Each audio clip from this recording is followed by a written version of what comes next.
This is Faith Lapidus. And this is Steve Ember with Explorations in VOA Special English. Last month, the Smithsonian National Air and Space Museum opened its new Stephen F. Udvar-Hazy Center in Virginia near Washington, D.C. Today, we tell about this new museum for famous aircraft.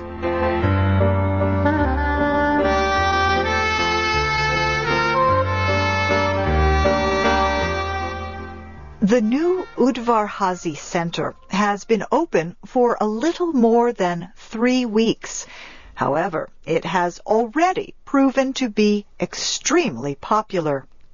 On December 26th, the road leading to the new museum was blocked with vehicles.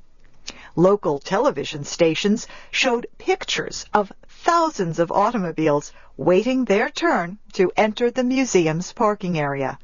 Some vehicles were turned away. There was not enough room. The parking area was full. The new center may prove to be as popular as the main Air and Space Museum in Washington. The National Air and Space Museum is perhaps the most visited museum in the world. Almost 10 million people visit the museum every year to see famous aircraft. They can see the Wright brothers' famous Flyer. It was the first controllable aircraft to fly with an engine. It flew for the first time on December 17, 1903. Visitors to the National Air and Space Museum can also see Charles Lindbergh's airplane, the Spirit of St. Louis. He became the first pilot to fly across the Atlantic Ocean alone and without stopping from the United States to France. That flight took place in May of 1927. Near the famous plane is an orange rocket plane that became the first aircraft to fly faster than the speed of sound. Pilot Chuck Yeager made that flight in 1947. Visitors to the museum can even touch a small piece of the moon. It was brought back to Earth by American astronauts who walked on the moon. The main job of a museum is to keep and protect important objects from the past so they can be studied, examined, and enjoyed in the future. Displaying these collected objects helps the public understand the importance of a museum's work. Finding room to keep a collection of aircraft has always been a problem for the Smithsonian's National Air and Space Museum. This museum only holds about 10% of the aircraft it has collected over the years. Another 10% of the aircraft have been loaned to other museums. The other 80% have been kept in storage buildings for safekeeping. Some of them have been stored for as long as 50 years. The opening of the museum's new Udvar-Hazy Center has changed this. As many as 300 aircraft will be placed on display in the new museum. More than 80 of them have already been placed in the building for the public to see. The new center was named for Stephen Udvar-Hazy. He came to the United States from Hungary. He became very successful in the aircraft industry. He became so successful that he gave the National Air and Space Museum $65 million to help build the new center. Mr. Udvar-Hazy said he wanted to give something to America for the opportunities he found here. He also wanted to pass on his love of aviation to the people of the future. Mr. Udvar-Hazy's gift helped build the center. It did not pay the total cost. That is expected to be more than $300 million. This includes the design, construction, and cost of moving the aircraft into the new center. The largest of the new center's several buildings is huge. It is 31 meters high, almost 76 meters wide, and 300 meters long. Visitors can see and walk near the aircraft on 3 levels in the main building. They can walk near the largest aircraft on the museum's floor. Smaller aircraft are hung from the ceiling. Visitors can examine them from several walkways that are about 15 meters above the floor. They can see other aircraft that are hung near the ceiling. They can do this from walkways that are near the top of the building. Computers at small information centers show close-up photographs of the aircraft. These photographs include pictures taken inside the aircraft. Visitors can use the computers to see the pilot's controls, passenger areas, and other parts of the inside of the aircraft. In the future, these pictures will be on the new museum's computer link with the Internet.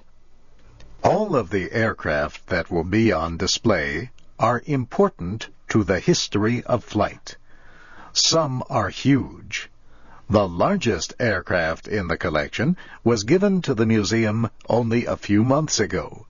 It is the Air France Concorde. The plane landed at nearby Dulles International Airport on its last flight. It was pulled by a special vehicle to the museum. The Concorde was one of the few passenger airplanes that could fly faster than the speed of sound. A Concorde flight from Paris, France to Washington, D.C. usually took less than 4 hours. The new center also has very small aircraft in the collection. One is the Boeing P-26A Pea-Shooter. The little Pea-Shooter could hide under the wing of the Concorde. In fact, several of them could hide there. The Pea-Shooter was a military fighter plane. It was built in the early 1930s. It is also one of the most beautiful aircraft in the new center. Most military aircraft are not painted with bright colors, but the Pea-Shooter has wings painted yellow gold. The body is painted black with white stripes down its side. The front is painted a shiny white. The new Udvar-Hazy Center also holds the fastest aircraft ever built. It is the Lockheed SR-71 Blackbird. It looks like a rocket plane, but it is not. It has an aircraft jet engine, not a rocket engine. The military used the Blackbird to gather intelligence. It carried cameras, not guns. It used its great speed to fly away from danger. The Blackbird is a large aircraft. It is painted with a dull black paint and looks like a bullet. In fact, it is faster than many bullets. It could travel at 3 times the speed of sound. That is about 3,540 kilometers an hour. The last time a Blackbird flew was from Los Angeles, California, to Dulles International Airport near the museum. The United States Air Force flew it for the last time to deliver it to the Udvar-Hazy Center. That flight from California to Virginia took only 1 hour, 4 minutes, and 20 seconds. Many of the aircraft in the collection were built for military use. However, the museum is not just a collection of military aircraft. Aviation experts say new flight technology has often been used first in the design of military aircraft. For example, the first jet was a military airplane. Civilian aircraft designers quickly used jet technology because jets are faster and cheaper. An aircraft called the Dash 80 is a good example of military technology being used for civilian purposes. The Boeing company built the aircraft. Its real name is the Boeing 367-80. It was designed as the first modern jet passenger aircraft. It first flew in July of 1954. It does not look much different from aircraft used today by airlines around the world. Later, a similar aircraft was given the numbers 707. The 707 was the first extremely successful passenger jet aircraft. It served as the first jet aircraft for many of the world's passenger airlines. The Dash 80 looks very new, not 50 years old.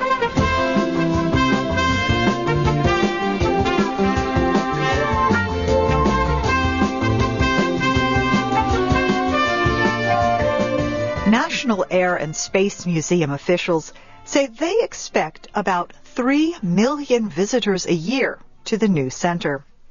Many of these visitors will be school children.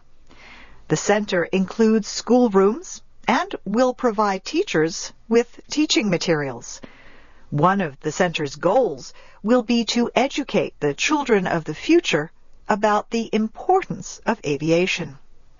Smithsonian officials recognize that it is difficult for many people to visit either of these two flight museums.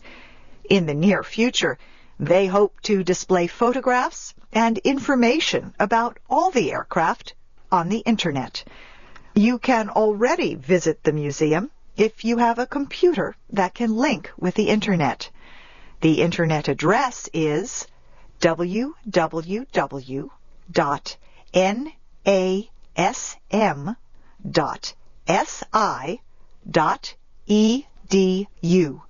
Or have your computer search for the letters NASM.